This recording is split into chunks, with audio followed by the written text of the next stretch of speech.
Oi, gente! Esse é um vídeo de explicação sobre o funcionamento de uma fonte de tensão, que entrega corrente contínua de 100 mA, com tensão ajustável entre 3 e 12 volts. A ideia é que a fonte seja capaz de fornecer carga a algum equipamento. A construção da fonte toda é dividida em 4 etapas cruciais.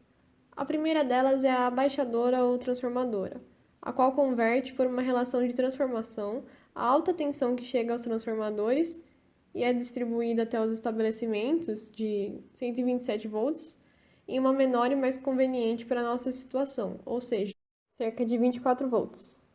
Precisamos desse valor aproximado porque os componentes do circuito têm resistência e dissipação de energia, os quais não são desprezíveis. Por isso, é necessária uma tensão levemente acima da qual seremos capazes de fornecer ao final. Nessa etapa, a nossa tensão é alternada e é representada graficamente por uma onda senoidal, variando entre valores positivos e negativos.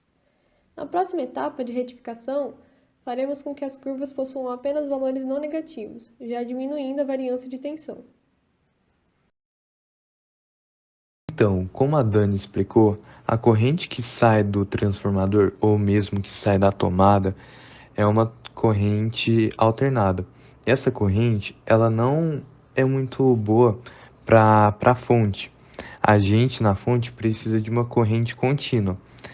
E para isso a gente usa a ponte de diodos.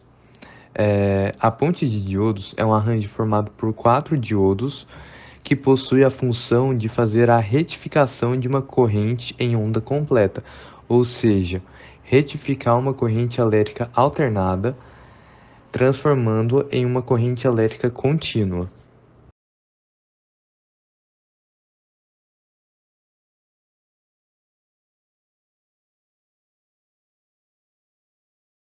Então, assim como a ponte de diodo foi responsável pela retificação, o capacitor vai ser responsável pela filtragem. Tá. O capacitor, ele se carrega durante o pico do semiciclo. Um pouco antes do pico do semiciclo, ele começa a se carregar. E aí, quando ele chega no topo, no pico do semiciclo, ele se descarrega. E isso faz com que, assim como vocês estão vendo no gráfico, no escopo, a, a corrente ela permaneça mais ou menos constante. Por quê? É, só vai sobrar uma tensão de ripple, que é essa variação, pequena variação na tensão. E vale a pena ressaltar que quanto mais carga tiver o capacitor, mais caro ele vai ser, mas mais constante a corrente vai ficar, né? Então, alternando os ciclos de carga e descarga durante os tempos de condução e não condução do diodo, o capacitor pode manter uma corrente mais ou menos constante sobre a carga. Essa pequena variação que ocorre na tensão é o que a gente chama de ripple. E esse ripple, ele normalmente é expresso em termos da porcentagem que ele representa da tensão de saída. Uma fonte com um ripple elevado, quando alimenta um circuito de áudio, por exemplo, faz com que o ruído de sua frequência seja produzido.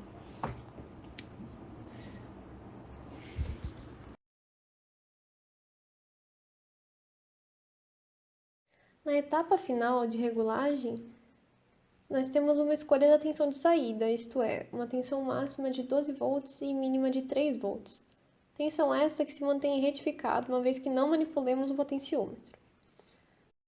O sistema regulador é formado pelo diodo Zener e pelo transistor em união. Aqui a gente coloca alguns resistores para evitar que os componentes do circuito não suportem a elevada dissipação de calor. Agora os componentes. Primeiramente, os diodos Zener, quando polarizados inversamente, como fizemos aqui, mantêm constante a tensão entre seus terminais. A tensão que fica constante é nomeada no inglês de breakthrough voltage. No nosso circuito, essa tensão será de 13 volts. Ela tem que ser maior do que a gente deseja entregar no máximo, porque alguns componentes consomem parte dessa tensão. Até 13 volts, o diodo Zener permanece desligado, não alterando o circuito. Porém, ao chegar nos 13 volts, ele é acionado e faz papel de regulador. Assim, não permite que passe no circuito mais de 13 volts, a partir daquele ponto. Para fornecer uma corrente de 100 mA à carga sem que o zener queime ou não consiga mais dissipar calor, utilizamos um transistor NPN. Usando o transistor, garante-se que sobre o zener circula uma corrente pequena em relação à exigida pela carga. Aqui temos o coletor, a base e o emissor do NPN, sendo a base positiva. O coletor abriga a carga e suporta a corrente que passa por ela. A base habilita ou desabilita o transistor, controla se a carga será acionada ou não, ou a permissão ou bloqueio de tensão. E o emissor envia a carga. Pelo potenciômetro, finalmente, ajustamos a tensão entre os terminais coletor e base do transistor, possibilitando o ajuste de tensão, que inclui o intervalo de 3 volts a 12 volts, fornecendo uma corrente contínua com capacidade de 100 mA. Veja,